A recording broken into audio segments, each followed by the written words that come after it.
Facebook verification code not received. Hello everyone, welcome back to our channel. Today I'll guide you on what steps you can take if you are not receiving your Facebook verification code.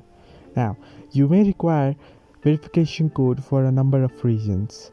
You can require it because you are trying to log in from a different device, or you are trying to reset your password which you forgot.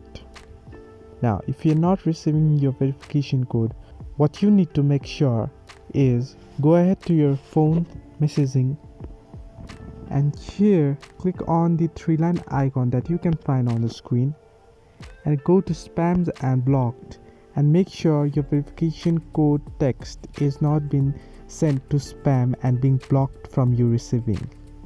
Now if you do this and it's still not there, then go ahead to your phone storage, go to settings and your storage, and make sure there is enough space on your device to receive a text message.